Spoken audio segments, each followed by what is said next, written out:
Absolutely. I feel like relationships are the top priority. Without the relationship, there's not much learning that can happen, because I think if students and their teachers are connected, the students are going to work. They're going to do what their teacher asks. Thank y'all for joining the Twincast. It's the podcast where business and faith are our foundation and a good laugh is always on the house. We're identical twin sisters navigating the real estate world one deal at a time. The Twincast starts now. Welcome to the Twincast. We're Nicole and Cherie, identical twin sisters, and your host of the Twincast. And on this podcast, we talk about faith, real estate, and leveling up. Nicole, let's go. Get into it. So today we are excited to have Dr. Christy Villegas on our podcast today. She is a friend, and she has a lot of titles actually. She's an educator. She's been in the education field for over a decade. And we are just excited to have you here. Christy, thank you for being here. Thank you so much for having me. It's such an honor to be with my favorite twins. What? Nicole told me that she invited you on the Twincast, and I was like, "Oh my gosh, I'm so excited because you are a big part of our community." As Nicole said, you're an educator, and now you've even branched out to an entrepreneur. So you just opened your company, and I love it. You just had your grand opening, so we want to give you a second or two just to talk about a little bit about what you do and your life as all of those things, educator, business owner, and things like that. Absolutely. So I'm going into year 17 as an educator.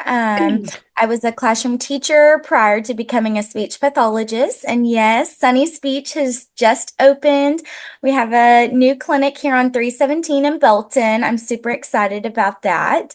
And we are just so excited to be able to bring more speech therapy and academic tutoring to our community. There really is a great rise in need for that for our community. So I'm so thankful and blessed that I get to provide those services to families and children in need. You've done a really great job. I mean, I saw the grand opening. I know you had a lot of people there, but like you said, our community needs people like you. And I'm glad that you actually took the step, branched out, risked. I mean, it's a huge risk from going, from a salary position, like you said, 17 years of, doing something every day the same way. And you said, hey, I'm going to branch out in faith. And, you took a bet on yourself and look at you. I love it. Thank you. Yes. Christy has, now we go quite a ways back. We were neighbors for a little bit. So it started off as business and then we became friends. But it's been exciting to watch Christy go through this journey. I have believed in her every step of the way because I knew she could do it. I could see the love and she's put so much work into what she does. And each and every student, me and Sheree on our prior episode, we talked about relationships. And how that's important in going into the new school year. So we wanted to talk to you a little bit about that. And as a teacher and educator, what do you see as parents? What can we do to make our students and help you in the classroom? Absolutely. I feel like relationships are the top priority. Without the relationship, there's not much learning that can happen, because I think if students and their teachers are connected, the students are going to work. They're going to do what their teacher asks. And also the partnerships with the parents as well.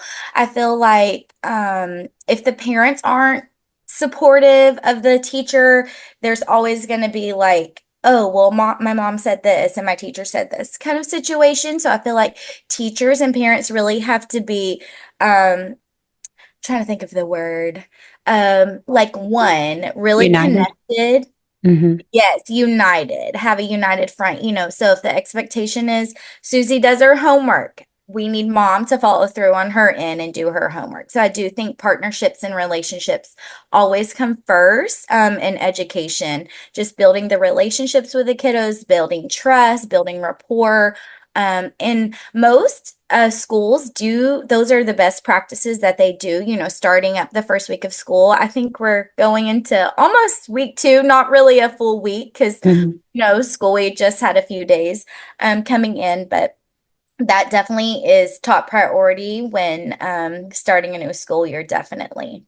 You said something about building trust. Okay. So tell me from a parent's perspective, let's just say Susie is struggling with, somewhere in her academic journey, and you recognize that as a teacher, you address it with Susie, and there's some, gap there. What do you think, or what would you do as a teacher to kind of build the trust with the parent and the student? What's a good practice there?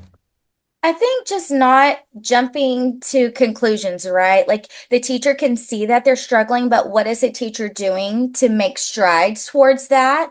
And having the open communication with the parent. Hey, I noticed this. She's struggling with math. Are you noticing it at home? So starting the conversation out. So it's not just like they've been in school for quite some time and the teacher has never said anything to the parent.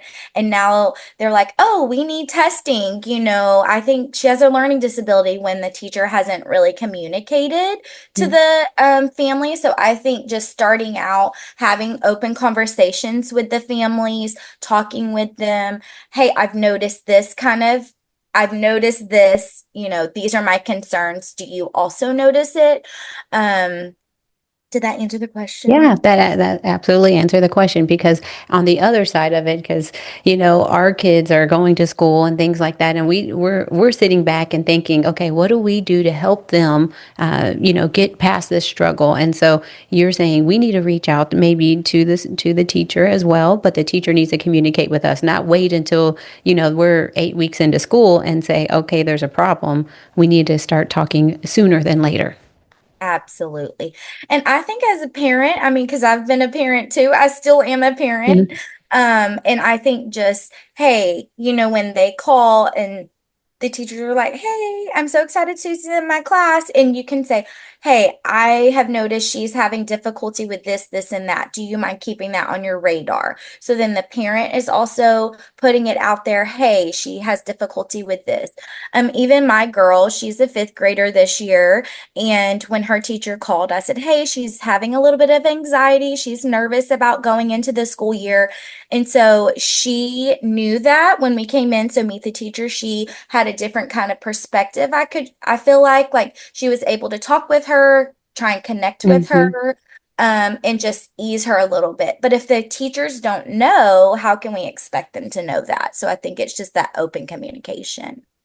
Yeah, that's what I did notice. Ava's teacher called the other day, and he made an introduction, and I was excited about that because it helped me as a parent feel a little bit more at ease to know who Ava's going to school with and what her teacher will be like. But he took the initiative to do that, so it was good for me. But I was able to give him a brief overview of what's going on with Ava and that she was nervous. We also talked a little bit about bullying, and that's I believe that's kind of everywhere you go. There's going to be a mean crowd, and Ava's navigating through that. But do you see that in your classroom, and how do you, or what would you suggest as a parent? How should we communicate with our with Ava? How should I communicate with her and tell her it's going to be okay? I gave her a little tidbit, but as a teacher's perspective, what do you think? I do feel like bullying has been a big increase within education, I would say over the last 10 years. Everyone knows more about bullying, but there's definitely more laws and regulations within schools. So if you say the word bully, there is an active investigation that has to be completed by the school. So there's definitely more rules and laws that come with that. And I think the school counselors do a great job within the school setting, at least if they know about the situation. So you could always reach out to your school counselor and express the concerns as well as the classroom teacher if you have expressed concerns and not much has been changed. But I think just knowing about like bullying, like what exactly is bullying? Is just a kiddo being a typical kiddo and just saying something mean because kids are kind of crazy sometimes. They just say Mhm. the darndest things and you're like, what was that? And they Yeah. just don't even realize, and then it's like, okay, well, that was not very kind, but was that really bullying? So bullying is, the act over and over and over and targeted, to a specific person. So I think sometimes kiddos, we've taught them like, don't let people bully you and things like that. So when they hear bully, sometimes it could be just kids being kids, or it truly could be a bully, a kiddo that is being mean for whatever reason. But I do think it's very important that it be addressed immediately, taken up with the school admin as well as the counselors to get to the bottom of it and find out like what's causing the bullying, what do we need to do to fix it, do we need to switch classes, there's lots of different things that can be considered moving forward. Christy's the plug. She has all the information, and so she knows Ava pretty well, and she knows Abby. She's seen them grow up quite a bit. So I've watched Aiden. Aiden's now in college, and so you've had Yes. to navigate through that, dropping him off at his apartment this Yes. weekend, right? Yes.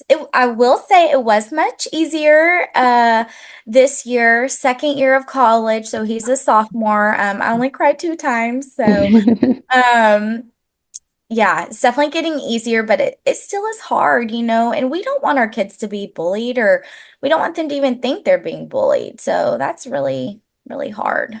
Yeah, I think, like you said, understanding that definition of bullying and making sure it's not just a term thrown around because it could be, and she really needs to understand what that word bullying is because if it is actually bullying, then we need to take that seriously and we need to address it with the people that you just said we need to take it up with. So that's Absolutely. something that I'll address with her and kind of make sure that she understands that so we can help her Mhm. through that process. Okay, I have another question for you. So you said the communication, as far as the trust. How do we know? Because we're sending, our kids here to school for so many hours a day, 8 hours a day, and then sometimes even longer, as if they play sports or any extracurricular activities. So what's a way that you see as a teacher to build trust with not only the student but maybe the parent? How can we facilitate trust being built within the school? That is a very difficult question. I think it looks different for um, different people. Mm-hmm. So, for me, I've been an educator for quite some time, so I think it might be a little bit harder for younger teachers who are just starting out to really know what to do. But I think again, to me, it goes back to establishing the relationships, right? So Mm-hmm. I would love to go to my kiddos' karate things or soccer games. And so you're working with the families like outside of school as well. A lot of times that is hard, especially when you have your own family and your own things going on. But I Mm-hmm. think just open communication, communicating to the families, whatever you say, you really mean. So, for example, if you're like, yes, he really is struggling with math, but he's great at writing. So, you're giving some negatives also with the positives. So the family knows like you're just not targeting the bad things that the kid can do or the negative things that the kid can't do. You're always giving positives as well and just building that positive relationship. Yeah, I I feel think it like builds trust.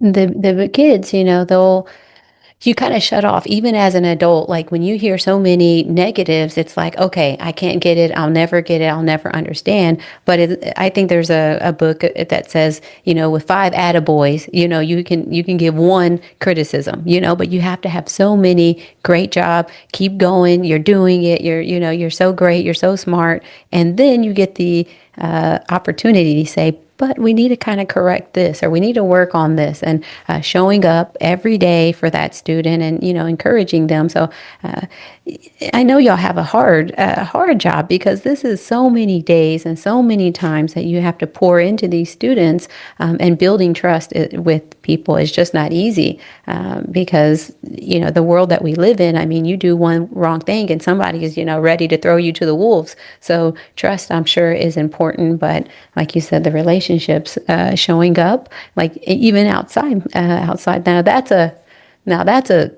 teacher right there. That's a different level, because she's Christy has taken a little bit for me and her because she's Nicole, where you been? Nicole, where you been? And I said, girlfriend, I'm gonna be there if you need me. Like she's moved classrooms a few times, and I've helped her with that. Mm-hmm. So we've built some trust there, and even though I may miss a phone call here and there, she knows if she needs something. But trust is important, so we've built that, and I'm glad that you came to be on the Twin Cast today because there's so many things that you've done that you've accomplished with Sunny Speech. I mean, that is a huge deal because, like you said, there's people that at a younger age need to know this, and you've navigated through that with your own journey within your family. So that's why you're passionate about that, about Sunny Speech, is because you've navigated and you experienced that.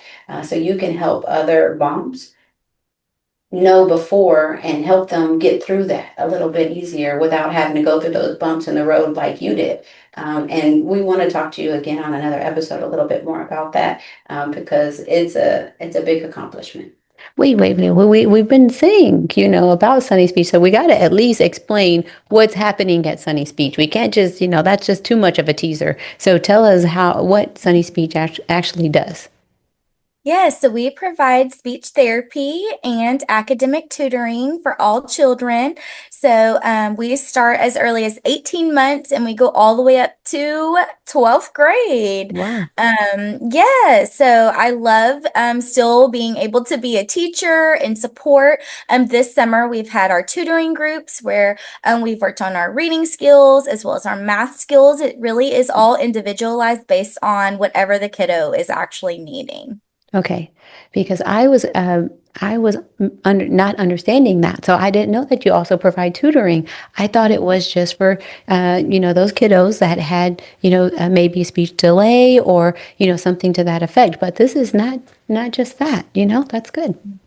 She got it all over there. She's been in this industry for so long, so she can offer. She's a wealth of knowledge as far as resources within the school. Is there something that you could add that maybe us as parents don't know about that you we should take advantage of? Yeah, I think there are tons and tons of resources. I know that school counselors have resources, as well as the campus diagnostician and school psychologist. So there are lots and lots of resources out there.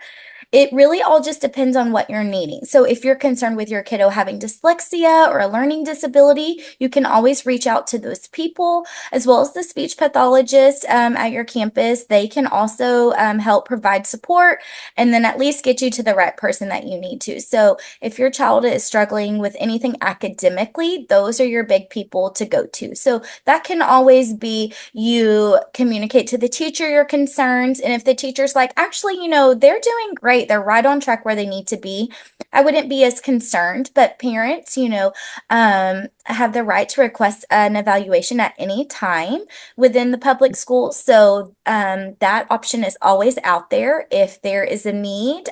We definitely would, and I can only speak for myself, but also all the other educators for special education.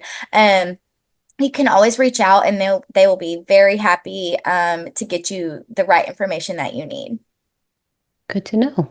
I mean, as we're entering in, and gosh, we're just like scratching the surface of this education field. And so we've kind of really been interested in so many of the resources that are available. There's so many levels of, you have to meet this criteria, you have to go to this person. And I had no idea. I would just send my kid to school and think, they got it taken care of, but there were so many other things that they could have been involved in, or she could have been involved in, that I really just didn't know. So I say, as a parent, be more involved. So I can say that responsibility fell on me. Not that the resources weren't there, but because I didn't take the initiative and say, what's going on here? What else can further my students' education? How can I facilitate a better relationship with the teacher and student? I think that us as parents, we have to be more involved, and we have to care more about sending our kids to school, and not just, it's not a daycare. Like we're trying to send them so that they can become the best version of themselves. And you guys really, you make that happen because you honestly, y'all spend more time with them than I feel like we do, because after school, then they go to practices, and then they, do all those things, and then we get dinner, and then they got to go to bed. But y'all are spending a lot of time with them. So who they are, whether how they view leadership, how they view education, how they view so many things in the world are going to be because of the people that you guys are in the classroom.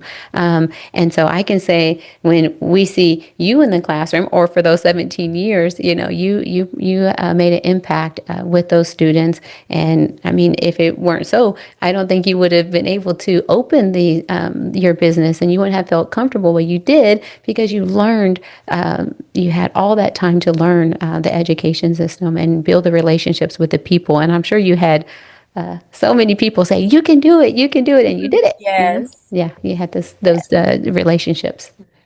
Yeah, I know she's had those relationships. She had to believe that she could do it, but the time that she spent in the career in the business, I know it's because I tell people in real estate and mortgages, we don't just stay in this business because of a paycheck. We're here because we really believe in what we're doing. And like I said, I've seen you through the years really believe in what you're doing, know it's needed, and you continue to put Hmm. in the work to encourage people, encourage your students. I mean, if you watch her videos on her Facebook, I mean, you can see so much love, and she thinks of new things and how can I do this better? And she's always wanting, and you always want to grow. And that's important in any field that you put in the work, that you put in the time. And if you love what you're doing, you're going to grow, you're going to get better. And that's what you've done over the years. You've grown, you've gotten better, you've encouraged others, you've inspired others. You just are great. So I know that Thank the kids, you. you're welcome. And I know that the kids that you that are in your life, that you've impacted them so much and that they are blessed to have you to be part of their life. You've done, you're impactful. You've done a Hmm. great job at what you're doing. I have another question for you. Yes. So, if you were going back, you said 17 years in this industry. If you were to do it all over again for those new teachers, what would you tell them? What would you say, hey, this is what I would do differently? I didn't recognize this when I was, year 2 or 3 into the teaching or education. But now this is what I think you should focus on. This is what's important. Well, my number one is building those Yeah. relationships. It really, really does make a big impact. And the families notice it, the kiddos notice it. They know those teachers are the ones that love them and care the most about them. I think at the beginning, I was worried about like making sure everything was perfect, right? Like I would have like a cute theme. I think when I first started out, I had like a little jungle theme. I had like little monkeys and the kids earn these bananas. And my Mhm. first year of teaching, I taught pre-K. Mhm. And so it was a lot of fun, but I think I stressed and worried a lot about like the perception of it. And Mhm. one, just a young educator, I feel like I wasn't really as respected as I am now. I think just with the years of experience that comes with it. And Mhm. so I think if I had to go back and we have a lot of new teachers this year at my daughter's school as well at Purtle Elementary, and just I just went and gave them some encouraging words like, just focus on the kiddos, make sure that they're having a good time and you're having a good time, and don't really sweat the small stuff. Really just focus on your content, teaching them what they have to know and building the relationships, and then everything else is going to come. So I really do feel like um, I worried a lot about like how it looked or like what parents were going to think of me in the very beginning. And now I don't really worry about that, Mhm. or like my outfit. Are they going to like the way I look or whatnot? So now I'm just like doing my best and giving 110% every day. And the families, they love it. They know that their kids are learning, they know that their kids are making progress. And so and also I just make connections. So yes, I've been a mom of a kiddo who's had a speech impairment, so I can make that connection. So I think connecting with the families and being able to bring them hope and know that I've gone through this and I've struggled with this and they're going to overcome it really does it just It changes the. almost I can't even describe it. Mhm. I can't even think of the words to describe it, but yeah, I wouldn't sweat the small things. And as long as you have relationships with your kiddos and your families, they're going to trust you. Which is a very big responsibility, and I feel like sometimes teachers, they have like 20 or 21 or even 23 kids in their Hmm. classroom, and it really is hard to meet the needs of every single kid, but you have to do it. It's just an expectation. And so that's why I think having the parent support is just so, so, so important. Yeah, I know it is. I mean, like I said, we're just scratching the surface here, but I can tell when you build that relationship, when the kids know you care, it's a easier. The parents trust you, the kids trust you. They're more willing to learn. They're wanting to learn. They're trying harder. They're doing more. It becomes less about having to get the homework done because it's like I want to get the homework done because I want to bring it to my Miss teacher. Christie, yeah. Give it to Miss Christie because she's going to give me a high five and a hug Yeah. when I turn it in. She's going to be so proud of me, and I think trying to figure out how to build the connection for that, new teacher, for that new educator, how do they build that connection? And I'm kind of when to me the way I see it as a new educator would be I just love them. I just I know that there's a task at hand. I know what I got to teach, and because I've been in this field for such a long time, I know what I'm going to teach. Like I know that now I got uh, impart that information on them. But the first part of that is knowing that I want them to be able to look at me and say, she wants me to be good. She wants me to be successful. She wants me to win. So if I can do that with a high five, if I can do that with a hug, if I can do that with, man, you look great today. Oh my gosh, look at that smile. Wow, you're so pretty. Look at the dress, like, and it's genuine, of course. Like I really, appreciate seeing them and they bring joy to me, and so after I do all that, now we gotta learn, and they're willing to, and of course the kids have bad days and things like that. But for the most part, I think, like you said, building that connection. But the thing is, day after day, I mean, You don't get to just turn on the switch and off and on. It's like every day. And like we said, before the bell rings, you do have to turn on the switch to say, okay, I'm going to build this relationship. I'm going to make someone's life better today. And really believing in that and knowing that's really your responsibility. And feel that way because that's kind of how we feel when in real estate. That's how I feel. It's my responsibility to listen to what my client wants and go show them and find exactly what they're looking for. And as Sheree says, as educators now, we know that the information that we Mhm. have is needed within our young adults and even adults. They need that information too. So we are now just being able to, she says, scratch the surface and apply that and build the relationships with the people that we need to. And we're excited about this, but we know that we got a uphill climb, but having good people that have already climbed that hill further than we have, we're excited and 17, like happy. 17 years in, you know. Yeah, we've been in a different field, but we can learn and grow from you. So that's having that circle, having those relationships, and Mhm. there's a reason. There's a reason we've had this relationship, and so I'm excited about that to see the people that I've known and connect them differently. Because before. You being a neighbor, you needed a house, and we connected that way. And then as our kids are growing up, we need each other differently. And now we're in this education field, but I can use what you've already learned. You can say, hey, Nicole, don't do this, do that. And shoot, I'm going to take it because I don't have no problem taking direction. I mean, if you can save me some time, I'm in, you know? Yeah, for sure. One more thing before I like that you said to take some of the pressure off because I think there is so much pressure as being perfect and, making sure all the information is there and making all, as a new teacher, you have so much pressure as a parent. I want to send my kid off to do certain things and do excellent, do all A's, but we're not perfect people. At the end of the day, we're not perfect people. And that really don't matter. It really doesn't matter because if you can remember that we're not perfect, the most important thing is the connection. And then everything else will kind of fall into place. But so I would say, like you said, just kind of, take that pressure off and just show up. Show up. You know your material. Show up, care for the kids, and let the school year continue. Keep doing what you're doing, but don't feel so much pressure to be perfect. Absolutely.